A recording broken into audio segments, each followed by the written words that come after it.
Eu sou Evaldo da Assunção, sou médico, escritor, biotanatólogo, fui presidente da Academia Mineira de Medicina e trabalhei em vários setores da Igreja Católica lá em Belo Horizonte, onde morei.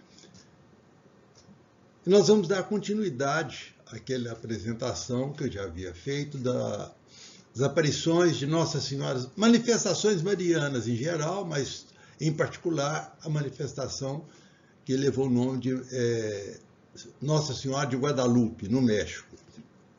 Nós mostramos no vídeo anterior toda a sua história, como que aconteceram os fatos, e nesse vídeo nós vamos mostrar a parte de estudos científicos sérios, comprovados, que foram feitos por diversos especialistas do mundo inteiro nesse manto que traz um mistério realmente impressionante e que eu vou compartilhar com vocês agora. O que chama mais atenção nessa história toda, nós já vimos no vídeo anterior, é a imagem que se formou no manto do índio Juan Diego, que recebeu as manifestações de Nossa Senhora, e que no dia que ele comprovou para o bispo que aquelas manifestações eram verdadeiras, conforme o bispo havia pedido, ele mostrou as rosas de Castela que Nossa Senhora havia mandado para ele, numa época que não existia rosas em nenhum lugar ali naquela região do México. E depois, então, toda a evolução daquela manifestação foi chamando a atenção de muita gente, estudiosos, curiosos, crentes e não crentes. Então, lembrando que as aparições ocorreram em 1531 no México, né? Vamos dar continuidade agora aos primeiros estudos mais detalhados que foram feitos nesse manto. Em 1756, pintores liderados por Miguel Cabrera afirmaram que era impossível pintar sobre um tecido como aquele do manto, que a gente chama de tilma, né? A tilma é o nome dado pelos mexicanos, pelos aztecas ao manto, é feito de uma fibra vegetal de maguey e, de certa forma, um pouco grosseira. Então, os pintores que estudaram, tentaram reproduzir aquela imagem, né, não conseguia fazer coisa semelhante, porque sem uma preparação do tecido, era impossível fazer uma pintura nele. Em 1785, alguns anos depois, o médico José Inácio Bartolatti, esse que está na figura, a primeira figura, mandou pintar 4 tilmas com a fibra de maguey, igualzinha àquela onde estava a imagem de Nossa Senhora, sem fazer qualquer preparo daquele tecido. Nenhuma das 4 tilmas que ele mandou pintar ficou sequer parecida com a imagem do original. E outra coisa, guardadas com cuidados especiais, depois de 3 anos já estavam em decomposição. É uma fibra vegetal, não durava mais do que isso.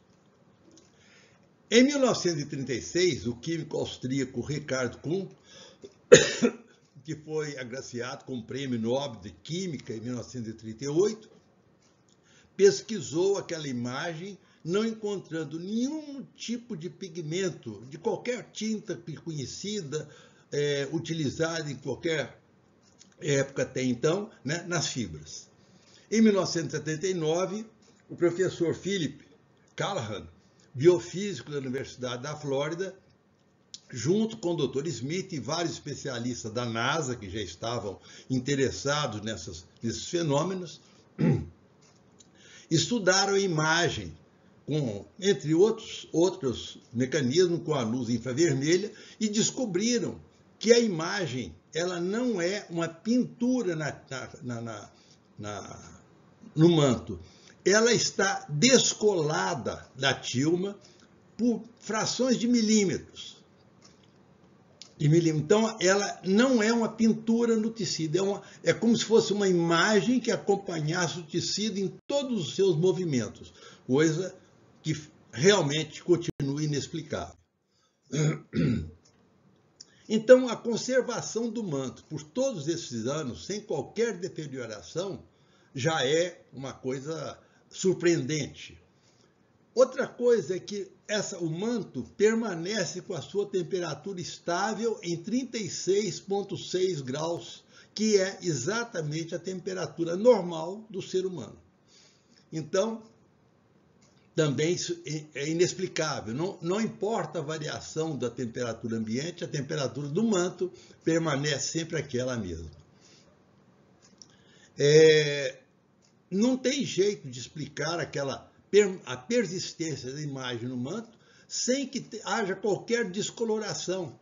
Ao longo desses 5 séculos, não houve nenhuma alteração na pintura original, ou melhor, na imagem original. A gente às vezes fala pintura, mas não é pintura, porque isso já está mais do que comprovado. Mas naquela imagem não houve alteração nenhuma de coloração de toda a figura. E cientificamente também não se consegue explicar como que esse manto nunca sofreu dano nenhum. Ele teve, inclusive, acidentes, né, com o pano e até um atentado que nós mostramos na apresentação anterior, de um fanático que colocou uma bomba no altar onde o manto estava exposto.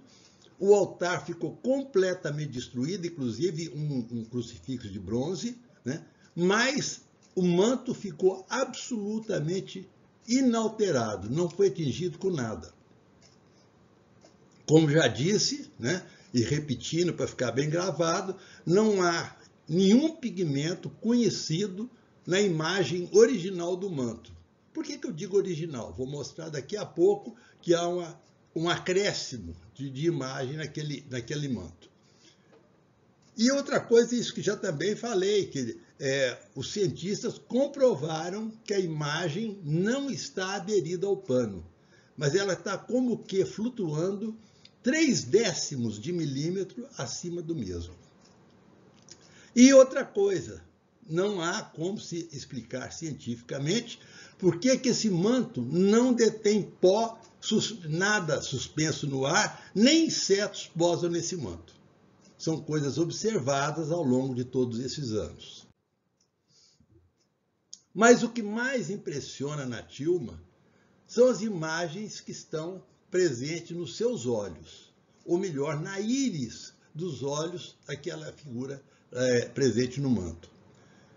Essas imagens que nós vamos agora descrever e mostrar tudo que está ali presente, o professor Hilton Rocha foi meu professor, colega de turma do meu pai, que também era médico, né, e que faleceu em 1993. Ele sempre conversava muito comigo, que já na época eu já estava estudando essa questão desse manto, e ele se dizia um admirador profundo dos mistérios que existem nos olhos guadalupanos. Ou seja, os mistérios que eu vou mostrar agora, né, e que estão naquela imagem de Guadalupe. Como é que essas imagens foram encontradas?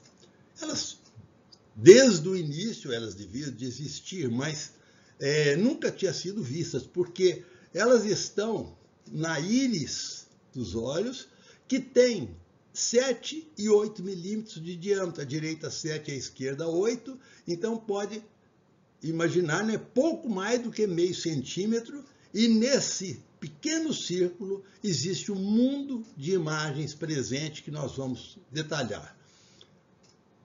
Em 1929, um fotógrafo oficial da Basílica, que fazia fotografias diversas, ele, ao fazer essa fotografia, Alfonso Marcoé, que é o seu nome, né, percebeu que na íris do olho direito da imagem tinha alguma coisa parecendo um busto humano. E ele falou isso para os superiores lá da igreja, né, e eles proibiram a ele de fazer qualquer divulgação a respeito. E isso, os anos se passaram, e não se falava mais nada disso, até que em 1951, um desenhista chamado Carlos Salinas recebeu autorização de reproduzir aquela imagem, né, com desenho. Ele era um artista plástico, né, e ele, ao fazer a observação da imagem, ele redescobriu aquela imagem que está presente nos olhos da Virgem do Manto. E ele conseguiu a autorização, diferentemente daquela época, para divulgar o fato. Isso foi muito bom, porque atraiu a atenção de vários cientistas que foram para estudar, procurar ver o que é que estava naquele manto que chamava tanto atenção. Em 1956, o oftalmologista Javier Torruella Bueno, que é professor da Faculdade de Medicina do México e consultor da Organização Mundial de Saúde, ele encontrou nos olhos, surpreendentemente, o que se chama as imagens de Purkinje-Sanson, em posição correta, sem qualquer distorção. Eu vou explicar e mostrar em figuras o que são essas imagens, que é realmente alguma coisa surpreendente. Para a gente entender melhor essas imagens, o porquê dessas imagens, né? Um dos estudos que foram feitos, muito interessante, foi do oftalmologista também. Os oftalmologistas, vários oftalmologistas se interessaram muitíssimo por estudar esse manto nos seus olhos, porque ele é surpreendente o que ele revela. Esse oftalmologista americano, Charles Wallig, em 1962, ele, preparando a explicação do que estava ali nos olhos, ele fotografou uma cena, uma pessoa fotografou uma cena em que ele aparece com a mulher e a filha, né? Ele fotografou os olhos de uma pessoa que estava olhando para eles. E ao fotografar, o que aconteceu? Na íris, que ela é quase um espelho, ela faz um efeito de espelho. Dá para se perceber exatamente aquilo que nós estamos olhando, se a gente olhar detalhadamente a parte da íris. E eu vou explicar melhor daqui a pouco. E essa aqui foi a fotografia obtida. Então a gente observa que na íris do olho daquela pessoa que estava olhando para eles e que foi fotografada de perto, né? A gente vê nitidamente a imagem do médico, a imagem da sua esposa e da sua filha. Para a gente entender melhor isso, aqui eu pus uma pequena fotografia, uma pequena imagem do olho, para que as pessoas possam entender a anatomia dos olhos, né? Então, quando você olha o globo ocular de uma pessoa, você vai ver que tem aquele disco maior, que é a chamada a íris, é a parte colorida do olho, que tem a íris verde, a íris negra, marrom, enfim, castanho. E no centro tem uma espécie de um orifício, que é onde entra a luz para impressionar as estruturas internas do globo ocular e transferir para o cérebro, o que se transforma na nossa visão, né? Esse pequeno orifício chama pupila. E ela dilata e contrai conforme a intensidade da luz. E o resto do globo, né, nós vamos mostrar depois um outro. Então, essa imagem, ela fica restrita a esse pequeno círculo que tem na imagem 7 milímetros à esquerda e 8 milímetros à direita. Então, a pesquisa toda surgiu por causa dessa figura aqui, é uma ampliação feita da imagem no tecido, na tilma, né? Essa imagem foi feita para estudos desses cientistas, desses oftalmologistas, Torruella, Louvigné, em 56, 58 e 2001. Eles fizeram estudos usando oftalmoscópio, que é um aparelho que se usa nos exames oftalmológicos para se visualizar o centro, a profundidade do olho. Nós estamos tratando de uma aparente pintura, né, num pano. Então não tem condição de ter profundidade. Mas para susto deles, para estupor mesmo daqueles oftalmologistas, eles verificaram que aqueles olhos tinham a mesma estrutura de um olho humano vista pelo oftalmoscópio.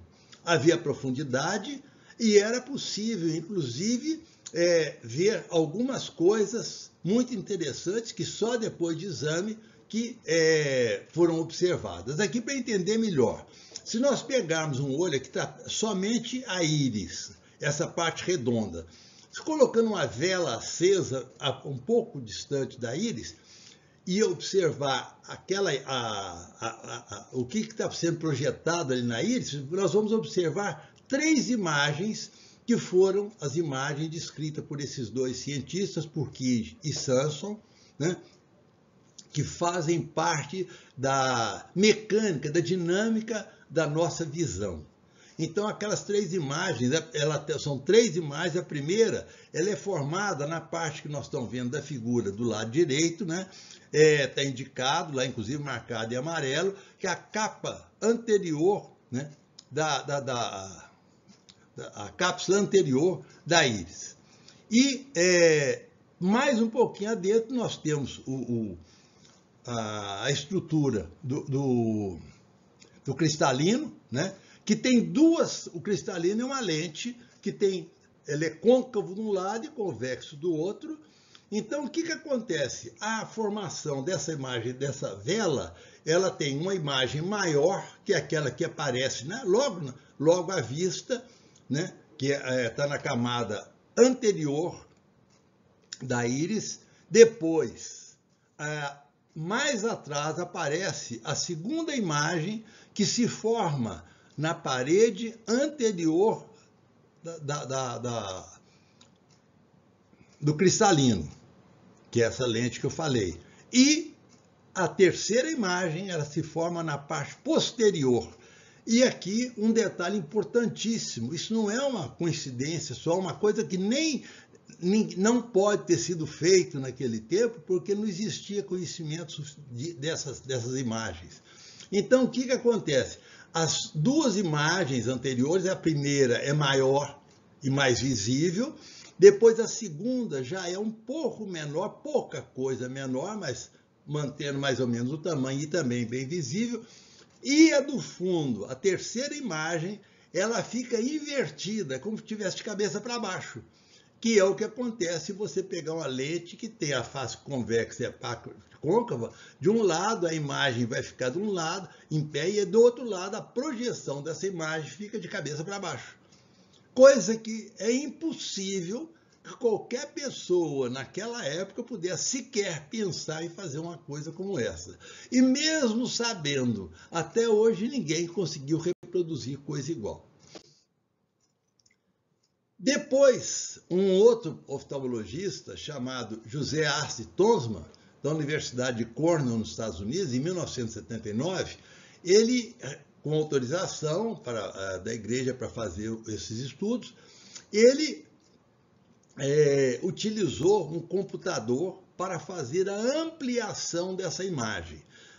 Eu não vou deter em detalhes técnicos, porque tomaria muito tempo e não tem muito interesse, mas o importante é que ele fez ampliações que chegaram até 2.000 vezes o tamanho original, e usando 32 tonalidades de cor cinza para poder fazer a impressão.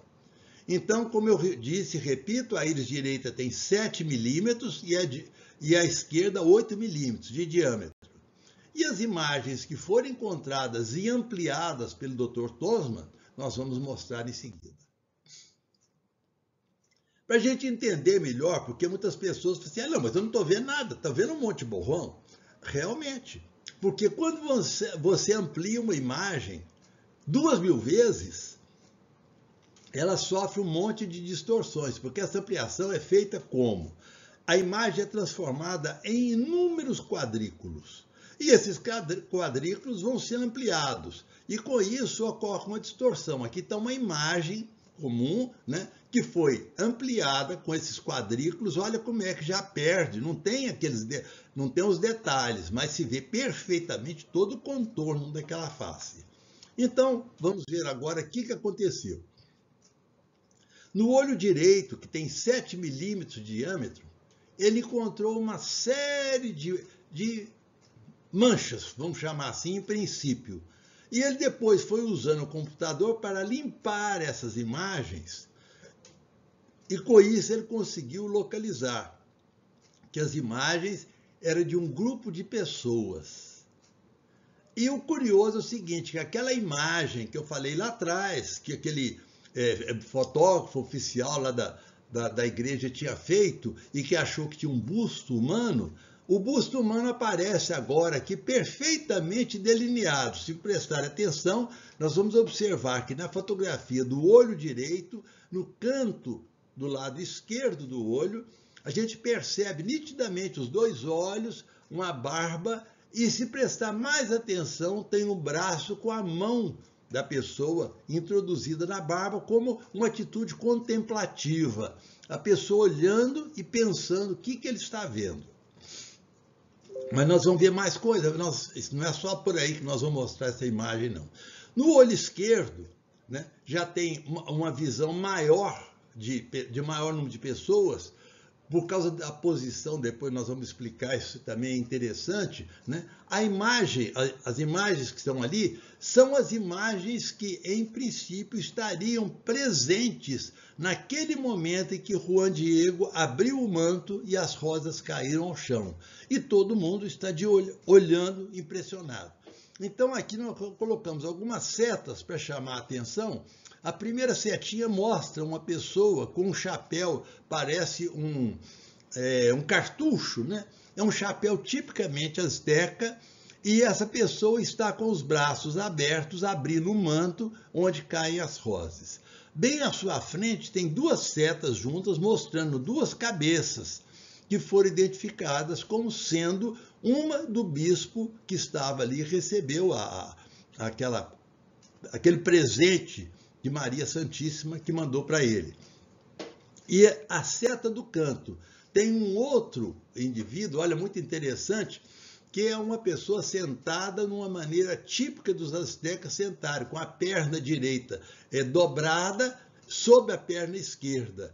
E ele está contemplando. Então é como uma cena, como se todas essas pessoas, quando Juan Diego abriu o manto, as rosas caíram, eles estupefatos, contemplaram aquilo sem entender o que estava acontecendo. Vamos ver mais um pouco. Na imagem do olho esquerdo, aquela está mais destacada, e a primeira fotografia é a fotografia como foi ampliada pelo computador. A segunda fotografia é a mesma imagem, entretanto, com a limpeza, com técnicas de informática, ele conseguiu retirar tudo aquilo que era supérfluo, então ficou nitidamente, dá para se ver, no canto superior direito, a figura do Juan Diego, com aquele chapéu em cone, né? Os braços estão estendidos, o manto está aberto, não tem um manto visível, mas dá para fazer todo o estudo, chegando à conclusão que eles, como se eles estivessem abrindo o manto e lançando na frente. Na frente dele está o bispo, né, com a cabeça inclinada, sua barba branca, e ao lado o intérprete, que era uma pessoa que estava ali porque o padre, esse bispo, não falava a língua náhuatl. Embaixo, nós temos, então, aí uma coisa para se ver melhor, que o computador também, ele fez o delineamento das figuras. E aí nós podemos distinguir nitidamente o índio sentado, o bispo, o auxiliar dele, que tem um chapeuzinho também, e na frente o Juan Diego abrindo o manto. Então, isso está vamos dizer assim, numa rodelazinha de 8 milímetros de diâmetro. Então, só mesmo com o computador, com alta tecnologia, conseguia-se identificar tudo isso. Aqui a imagem que, vamos dizer assim, foi separada, a do bispo. Está o bispo no centro, do lado o índio, do outro lado o intérprete. E uma coisa interessante que foi também interpretado, né, como aquela setinha mostrando uma lágrima rolando do olho do bispo naquele momento. Quer dizer, a emoção que ele teve em receber aquele presente, né, o fez derramar lágrimas, e uma lágrima refletiu melhor, aí ele captou, inclusive, aquela imagem. E também vemos embaixo, voltando no quadro esquerdo, tem uma família. Tem um homem com um chapéu também, aquele chapéu de cone superior, ao lado uma mulher com os filhos. Mas nós vamos ampliar também aquela imagem e aí nós vamos ver o que ele está mostrando. Aqui a imagem do Juan Diego, né, o índio. A gente vê o chapéu e o braço dele, o braço esquerdo, que estava segurando o manto, e a parte central, mais escura, é o manto que ele está abrindo para mostrar as rosas que a Maria Santíssima mandou para o bispo, para provar que era uma imagem verdadeira. E aí também foi ampliado e delineado uma família. Tem uma família, está aqui uma pessoa com chapéu, do lado esquerdo da figura de baixo está como está lá naquela figura ampliada. E do lado direito, dessa mesma figura, né, tem um desenho, né, aí já uma visão artística daquilo que está presente lá no olho, para se ver com mais nitidez que figuras seriam essas. Inclusive tem uma mulher com um bebezinho seu no colo, né, preso numa faixa no colo, também exatamente conforme os hábitos daqueles índios naquele tempo.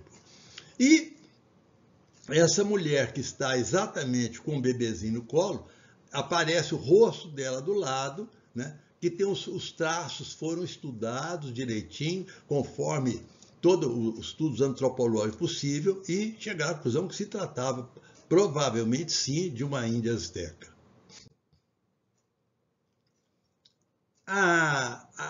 Na íris direita, nós temos então a ampliação, a mesma coisa que foi feita na esquerda, estamos fazendo agora na direita, que é menor, 7 milímetros.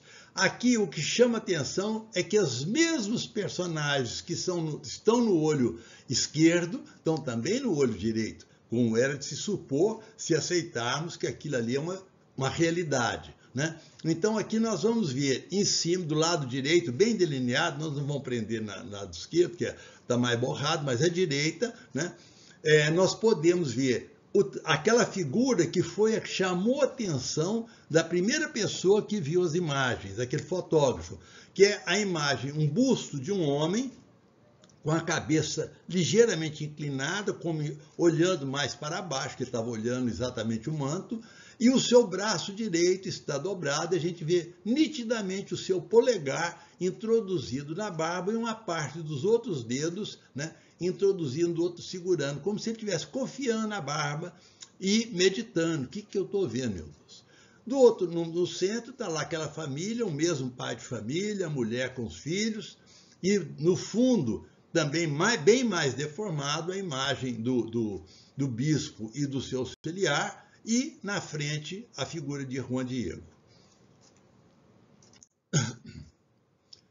Aqui a imagem, que é essa que eu acabei de mostrar, que dá para a gente perceber nitidamente, ela é um pouquinho mais ampliada, só para poder ser visualizado, sem aquelas deformações todas do computador, mas ali está a seta indicando onde está a imagem daquele homem confiando a barba, né?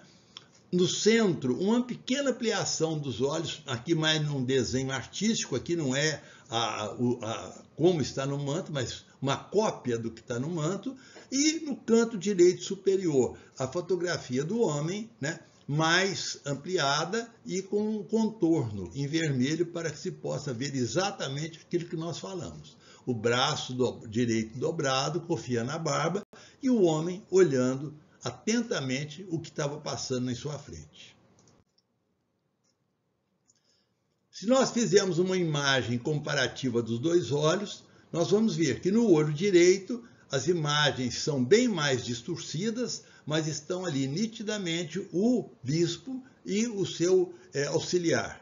Já no olho esquerdo, a imagem está mais adequada, né, para se identificar. Então, estão os dois rostos do bispo Dom Juan de Zumárraga, bispo espanhol, e o intérprete, seu intérprete que está do seu lado.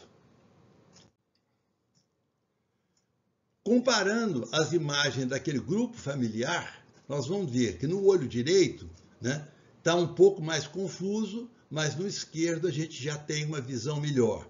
E aqui a mulher que está lá, comparada do lado direito e do lado esquerdo, vê-se que o perfil é o mesmo, trata-se da mesma pessoa, só que com a distorção própria da diferença de angulação de dois olhos olhando uma determinada cena, né? Curioso, né? Eu saltei, mas eu posso completar. Curioso é que esse grupo familiar, há alguns estudiosos que acham que não estavam presentes naquele momento, mas que o autor da imagem, né, vamos dizer assim, resolveu incluir aquela família mais no sentido de valorização da família, coisa que, se era importante naquele tempo, imagina nos dias atuais, que a família está recebendo tantos ataques com o objetivo de destruí-las. Então, para valorizar a família, é como se Deus tivesse colocado ali aquele desenho, aquela imagem também, mesmo não estando aquelas pessoas presentes, porque aquilo chamaria mais atenção, né, da importância da família. Esse aqui é uma pintura, um quadro, vamos dizer, artístico, né, mas que dá para a gente entender muito bem tudo aquilo que nós falamos. Está ali o Juan Diego, com a posição que ele estava, com o manto aberto, a imagem de Maria que se formou na frente de todas aquelas pessoas que ali estavam e viram tudo aquilo acontecendo, e as rosas que caíram no chão. Então, e lá do lado do bispo, aquele intérprete que o ajudava naquele momento. Então, isso aqui, depois de muitos estudos também, com computação e tudo mais, chegou-se à conclusão que é como se Maria estivesse presente naquela sala, num canto da sala, um pouco mais, numa posição um pouco mais elevada, contemplando tudo aquilo que acontecia. E isso, então, gravou nos seus olhos e permitindo a gente fazer toda essa identificação. É uma coisa, assim, fantástica, e eu sempre digo, acredite quem quiser. Eu acredito porque eu venho estudando isso há muito tempo e não me deixa sombra de dúvida que é uma manifestação legítima de Maria. E tudo aquilo que eu falei da primeira vez, sobre as exigências para se reconhecer uma manifestação, se ela é autêntica ou não, cumpriu-se inteiramente nessa condição de Maria. Tanto que ela hoje foi colocada, eu já falei isso no primeiro grupo, como padroeira das Américas. A tilma do Juan Diego nos faz vários desafios. O desafio à ciência, que não foi capaz de explicar, né, sua conservação natural por mais de 500 anos, a sua preservação diante das agressões recebidas, né? O desafio é feito à ciência, que se vê incapaz de explicar como que a imagem da Virgem Maria se formou na tilma. Como que ela se formou, não achou. Foram feitas inúmeras pesquisas, nunca se localizou qualquer traço de tinta conhecido em qualquer parte. E aquela descoberta de que a imagem não está no pano, mas está um pouquinho à frente do pano, é uma coisa realmente inexplicável.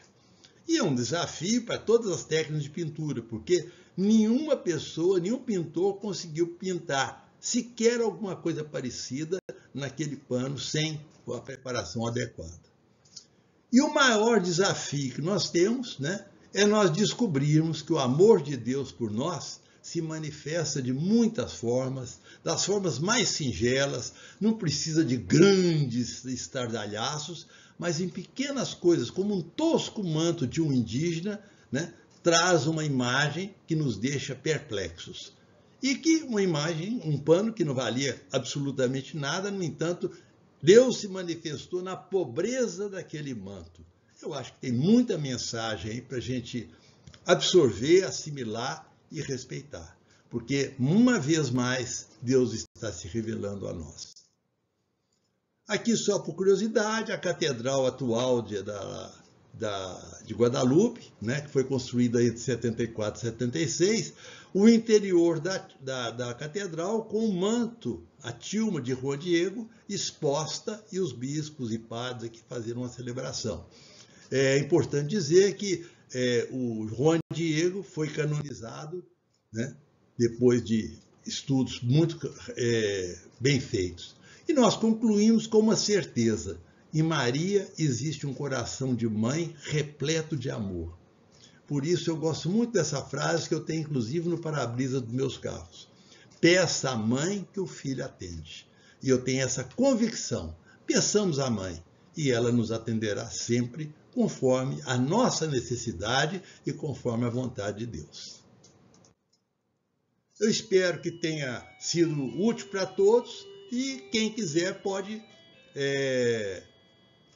entrar no YouTube e vai encontrar lá, né, muitos vídeos que a gente já fez mais ou menos nessa linha. E também outras diferentes, né? E não esqueça, e no final não se esqueça de dar o seu gostei ou não gostei.